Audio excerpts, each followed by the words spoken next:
હવે આપણે થોડા પેટર્ન આધારિત વર્ગ જે છે એ જોવાની કોશિશ કરીએ. ફોર એક્ઝામ્પલ સમજો કે 11નો વર્ગ, તો કે 11નો વર્ગ કેટલો થાય? તો કે 11નો વર્ગ થાય 121.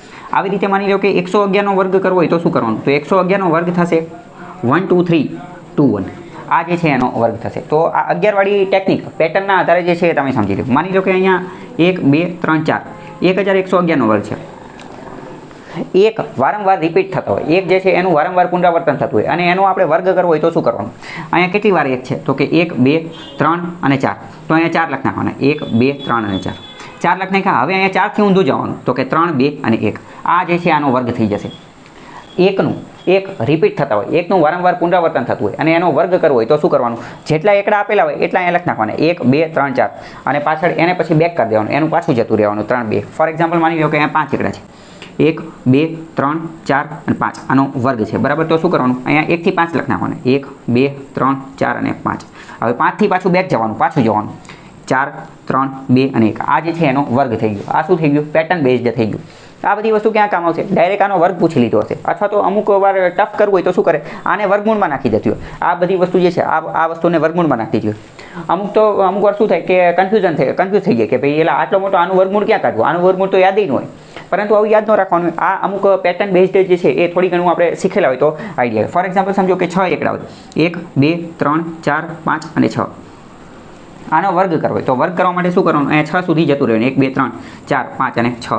6 થી પાછું આવી જવાનું કે 5 4 3 2 1. અમુક એવું હોય કે મને કે આ પાછું જતા નથી આવડતું, કે પાછા ઊંધા એકડા નથી આવડતા, તો કાંઈ નહીં કરવાનું. 5 4 3 2 અહીંયા જોઈ લેવાનું, બરાબર. શું આગળ માની લો કે 7 એકડા છે. 1 2 3 4 5 6 અને 7. આનો વર્ગ કીધો છે તો શું કરવાનું? 1 2 3 4 5 6 અને 7.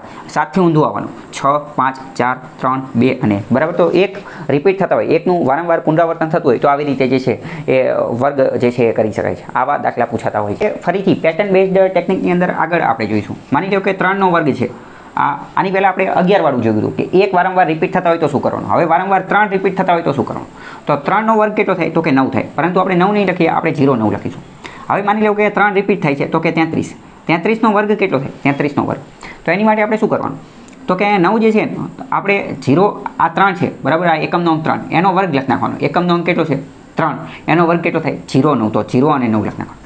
1 3 જતા રહ્યા તો હવે બચ્યા કેટલા? તો કે હવે 1 3 બચ્યા. તો આ 9ની આ બાજુ પણ એક અંક આવશે અને આ 0ની આ બાજુ એક અંક આવશે. તો બે બાજુ એક અંક ખાલી રાખવાનો. 9 છે, 9માંથી 1 ઘટાડવાના. 9માંથી 1 ઘટાડવી તો કેટલા થાય? 8 થાય. અને 0માં 1 ઉમેરવાના. 0 પ્લસ 0માં 1 ઉમેરવાના. તો 0માં 1 ઉમેરવી તો કેટલા થાય? 1. તો 33નો વર્ગ કેટલો થાય? 10 8 9 1089. આગળ આ બીજી પેટર્ન જોઈએ. માની લો કે 333નો વર્ગ પૂછ્યો હોય. 333નો વર્ગ. તો પહેલાં શું કરવાનું કે આ પહેલો 3 જે છે, પહેલો 3, આ 3નો વર્ગ કેટલો થાય? તો કે આ 3નો વર્ગ થાય 0 9. તો લખી નાખવાનું 0 અને 9. 0 અને 9. 0 અને 9 બે દૂર લખવાના. પરંતુ હવે 0ની આ બાજુ પણ અમુક સંખ્યા આવશે અને 9ની આ બાજુ પણ અમુક સંખ્યા આવશે. એ કેટલી સંખ્યા આવશે? તો કે આ 1 3નો વર્ગ કરી નાખો. હવે કેટલા 3 બચ્યા? તો કે આ 1 અને આ 2 બચ્યા. તો આ બાજુ પણ 2 અંક આવશે અને આ બાજુ પણ 2 અંક આવશે. તો અહીંયા કયા અંક આવશે? બરાબર. તો 9માંથી 1 ઘટાડવાના. તો અહીંયા 8 8 આવશે અને અહીંયા 1 આવશે, બરાબર. 1 આ એનો વર્ગ થશે. આગળ એક દાખલો જોઈએ, બરાબર. માની લો કે 4 વાર 3 છે.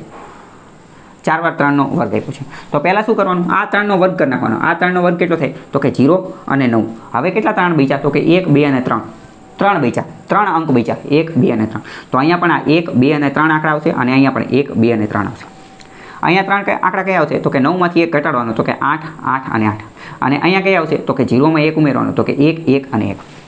આવી રીતે આગળ વધી શકો છો. આગળ જોઈએ. માની લો કે આ 4 વાર હતા. 5 વાર કરી નાખવી તો 1 2 3 4 અને 5, બરાબર. આનો વર્ગ પૂછ્યો તો શું કરવાનું? 3નો વર્ગ કરી નાખવાનો. 0 અને 9. આ 3નો વર્ગ કરી નાખો. હવે કેટલા બચ્યા? તો કે 1 2 3 અને 4. તો હવે અહીંયા પણ 1 2 3 અને 4 આંકડા આવશે અને અહીંયા પણ 1 2 3 અને 4 આંકડા આવશે. તો અહીંયા કયો 9માંથી 1 જાય તો 8 8 8 અને 8. અહીંયા 1 1 1 અને 1. આવા દાખલા વારંવાર પૂછાઈ જાય. આપણને એવું લાગે કે ભાઈ આ 3333 આનો તો હું વર્ગ ક્યારેય કરી દઈશ. પરંતુ આ તમને પેટર્નવાળી ટેકનિક આવડતી હોય તો તમે ચૂટકીઓમાં સેકન્ડમાં ફટાફટ ખૂબ જ ઝડપથી જે છે જવાબ આપી શકો છો. પણ તમને આ ટેકનિક ખબર હોય જોઈએ. આની તમે પ્રેક્ટિસ કરેલી હોય જોઈએ. ઘરે તમે ઘણી બધી પ્રેક્ટિસ કરેલી હોય તો આપી શકો. આગળ એક બીજો દાખલો લઈએ. માની લો કે 1 2 3 4 5 6 7 અને 8 વાર આપણે 3 લખી નાખ્યા. કેટલી? 8 વાર 3 લખ્યા. તો શું કરવાનું? પહેલાં આ એકમનો 3 જે છે એનો વર્ગ કરી નાખવાનો. કેટલો થાય? તો કે 0 અને 9. 0 0 અને 9 થશે, બરાબર, 0 અને 9. તો હવે 3 બચ્યા કેટલા? તો કે 1 2 3 4 5 6 અને 7. હવે 7 વાર બચ્યા તો અહીંયા 7 આવશે. 1 2 3 4 5 6 અને 7. અહીંયા પણ 1 2 3 4 5 6 અને 7. અહીંયા કેવો આંક આવશે? બરાબર, તો આઠડો, બધી જગ્યાએ આઠડા મૂકી દેવાના અને અહીંયા શું મૂકવાનું? 1 1 1.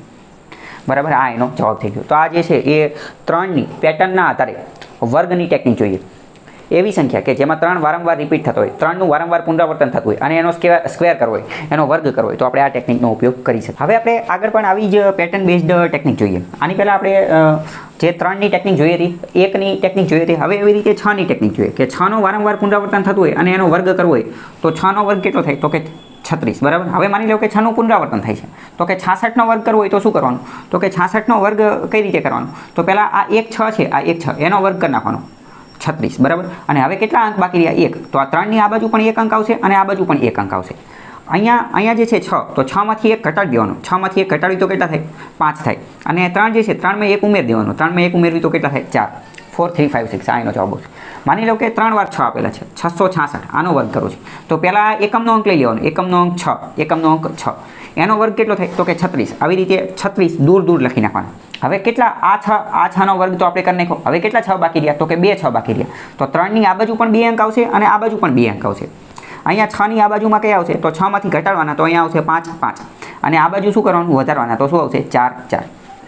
માની લો કે હજી થોડુંક વધારે કરી, 1 2 3 4 વાર 6 છે, 4 વાર 6. બરાબર, તો શું કરવાનું? આ 6નો વર્ગ કરી નાખવાનો. 6નો વર્ગ કેટલો થાય? 36. તો અહીંયા દૂર 6 લખી નાખવાના. હવે અંક કેટલા આવશે? કેટલા 6 બચ્યા? તો કે 1 2 અને 3. તો અહીંયા 1 2 અને 3 અંક આવશે અને અહીંયા પણ 1 2 અને 3 આવશે. તો અહીંયા કેટલા આવશે? અહીંયા 6માંથી 1 બાદ કરવાના, તો 5 5 5 આવશે. અને અહીંયા કેટલા આવશે? 4 4 અને 4. બરાબર, આવો જવાબ આવશે. હજી એક આપણે જોઈ લઈએ. માની લો કે થોડાક વધારે 6 લઈએ આ વખતે. 1 2 3 4 5 6 7 વાર 6 લીધા. બરાબર, 7 વાર 6 લીધા. હવે આનો વર્ગ કરવો છે, તો અહીંયા શું કરવાનું? આ 6નો વર્ગ કરી નાખવાનો, તો કે અહીંયા 36 લખી નાખ્યા. હવે કેટલા 6 વહી ગયા? તો કે 1 2 3 4 5 અને 6. તો અહીંયા 1 2 3 4 5 અને 6 આંકડા આવશે અને અહીંયા 1 2 3 4 5 અને 6 આંકડા આવશે. અહીંયા 6માંથી 1 બાદ કરવાના, તો અહીંયા બધે 5 5 5 આવશે. અને અહીંયા કેટલા આવશે? અહીંયા ઉમેરવાના, તો બધામાં શું આવશે? 4 4 4 4 અને 4. બરાબર, આવી રીતે તમે આખા દાખલા જે છે એ ગણી શકો છો. બરાબર, હવે તમારામાંથી ઘણા બધાને એવો પ્રશ્ન થાય કે પરીક્ષામાં આવડું યાદ કેમ આવે કે આ ક્યાં વધારવાના, ક્યાં ઘટાડવાના, ઓલું પેલું. તો એની માટે તમે એક સિમ્પલ ટ્રીક યાદ રાખો કે આ રિપીટ પુનરાવર્તન થતી જે વિદ્યા જે છે, પુનરાવર્તનવાળી વિદ્યા, એ ક્યાં ક્યાં કામ કરે? તો કે 1 11 111 એટલે કે એકડાનું પુનરાવર્તન થતું હોય ત્યાં. બરાબર, એવી જ રીતે તગડાનું પુનરાવર્તન થતું હોય કે એ 3 33 333 3000. બરાબર, તો અહીંયા બીજે ક્યાં? તો કે 6નું પુનરાવર્તન થતું હોય 6 66 666 ક્યાં? 9નું પુનરાવર્તન થતું હોય અહીંયા. બરાબર, 9નું પુનરાવર્તન થતું હોય અહીંયા. તો આ બધું યાદ કેમ રાખવું? બરાબર, કે ક્યાં વધારવાનું, ક્યાં ઘટાડવાનું? તો એ કાંઈ કરવાનું નહીં. શું કરવાનું આપણે? 3નો વર્ગ તો આપણને ખબર જ હોય. બરાબર, અને આપણે મેઇન ટેકનિક યાદ રાખવાની. 33નો વર્ગ કરીને જોઈ લેવાનું. એવું લાગે ને તો 33નો આ 33 ગુણ્યા 33નો વર્ગ કરીને જોઈ લેવાનું. હવે એવું થાય કે ભાઈ 33નો વર્ગ કઈ રીતે કરવું, કે એ તો અમને આવડતું નથી. તો વર્ગ કરવાની ઓલરેડી મેં તમને આની પહેલાં ટેકનિક શીખવાડેલી છે. આને તમે 50નો બેઝ રાખીને પણ કરી શકો છો અથવા ડાયરેક્ટ આ રીતે કરી શકો. પહેલાં આ બેનો ગુણાકાર 3 તરી 9. હવે આ ચોકડી મારવાની, આ 3 તરી 9 અને 3 તરી 9. 9 9 કેટલા થાય? 18નો આઠડો વધી 1. અને હવે આમ ચોકડી 3 તરી 9 ને 1 10. બરાબર, તો હવે તો આપણને આઈડિયા આવી ગયો ને કે 1089. તો હવે પહેલાં જે એક નાની સંખ્યા જે છે ને આ 33 એનો કરીને જોઈ લેવાનો, પછી આ મોટીનો તો આના આધારે આપણે અંદાજ મારી લેવાનો. બરાબર, એટલે કે તો પછી યાદ રાખવું ન પડે. હવે 9માં કઈ રીતે કામ કરે છે એ આપણે જોઈએ. તો પહેલાં જોઈએ કે 9નો વર્ગ કેટલો થાય? તો કે 81 થાય. હવે માની લો કે 99નો વર્ગ, તો કે 99નો વર્ગ કઈ રીતે થાય? તો પહેલાં આ 9નો વર્ગ કરી નાખવાનો. આ 9નો વર્ગ કેટલો થાય? 81. હવે કેટલા નવડા બચ્યા? એકડો. તો 8ની આ બાજુ 1 અંક આવશે અને આ બાજુ 1 આવશે, આ બાજુ પણ 1 આવશે. બરાબર, તો હવે અહીંયા આ 8માં શું થશે? 8માં 1 ઉમેરાઈ જશે, તો કે 9 થઈ જશે. અને અહીંયા 1માંથી આ 0 થઈ જશે. આ 1માંથી 1 અહીંયા બાદ થશે તો 0 થશે. બીજું 99નો વર્ગ આપણે સાલો પહેલાં પણ શીખી ગયા હતા 100ના બેઝના આધારે. 100ના બેઝના આધારે આપણે 99નો વર્ગ શીખ્યા હતા. શું કે 100 કરતાં કેટલા ઓછા છે? તો કે 1 ઓછા છે. 1નો વર્ગ કરો, 1નો વર્ગ કેટલો થાય? 1. પરંતુ અહીં 1 આંકડો ન ચાલે, તો એટલે 0 1 મૂકો આપણે. અને 99માંથી આ 1 બાદ કરો, તો કે 98 0 1. બરાબર, તો એ રીતે પણ આપણને યાદ હોય. હવે આ જ નિયમનો આપણે માની લો કે આગળ વધારે નવડા છે, 999 છે. 999નો વર્ગ કરવો છે. તો પહેલો એકમનો અંક જે છે, એકમનો નવડો એ લઈ લો. એકમના અંક 9 એનો વર્ગ શું થાય? તો કે 9 9 81. તો ડાયરેક્ટ 81 મૂકી દો. પરંતુ 81 દૂર લખવાના. અને હવે કેટલા 9 બાકી રહ્યા? તો કે 2 9. તો અહીંયા પણ 2 આંકડા આવશે અને અહીંયા પણ 2 આંકડા આવશે. તો અહીંયા એક છે તો અહીંયા ઓછા કરવાના, એકમાંથી એક જાય તો અહીંયા 0 0 આવશે અને અહીંયા પ્લસ કરવાના, આ 8માં +1 કરવાના, તો કેટલા આવશે 9 9, બરાબર. તો આવી રીતે જવાબ આવશે. બીજો એકાદો જોઈએ. માની લો કે 5 નવડા છે, 1 2 3 4 અને 5 નવડા એનો વર્ગ છે. તો પહેલાં એકમનો નવડો જે છે એકમનો 9 એનો વર્ગ કરી નાખીએ તો આ 81, બરાબર. હવે કેટલા નવડા બચ્યા તો કે 1 2 3 અને 4, તો અહીંયા 1 2 3 અને 4 આંકડા આવશે અને અહીંયા પણ 1 2 3 અને 4 આંકડા આવશે.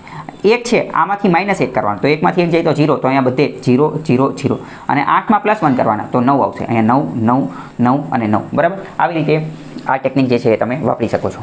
ટેકનિક કઈ જગ્યાએ વપરાશે તો મેં તમને પહેલાં જ કહી દીધું, જ્યાં 1નું પુનરાવર્તન થતું હોય, 33, 3નું પુનરાવર્તન થતું હોય, 6નું પુનરાવર્તન થતું હોય અને 9નું પુનરાવર્તન થતું હોય, એ બધી જગ્યાએ આ ટેકનિક જે છે એ વપરાશે. જ્યારે બહુ મોટો અંક આપેલો હોય અને તમને યાદ ન આવતો હોય તો શું કરવાનું, પહેલાં તમારે જે છે એ 3 છે, બરાબર, તો પહેલાં ખાલી 33નો વર્ગ કરીને જોઈ લેવાનું, એવું લાગે તો પછી 99નો વર્ગ કરીને જોઈ લેવાનું, બરાબર. અને પછી એ ટેકનિક કઈ રીતે વપરાય છે એ તમારે જોઈ લેવાનું. અને બીજું તો મોસ્ટ ઇમ્પોર્ટન્ટ મેં તમને પહેલાં જ કીધેલું છે કે વધુ અને વધુ પ્રેક્ટિસ કરવી પડશે. જેટલી વધુ પ્રેક્ટિસ કરશો એટલું તમને સસ્તું, સારું અને સરળ રીતે આવડશે. જેટલી વધુ પ્રેક્ટિસ હશે એટલું તમને યાદ આવશે. નહીં તો પછી એવું થશે કે એક્ઝામમાં યાદ જ નહીં આવે, બધી ટ્રીક યાદ નહીં આવે, ત્યાં તો પછી પરંપરાગત રીતે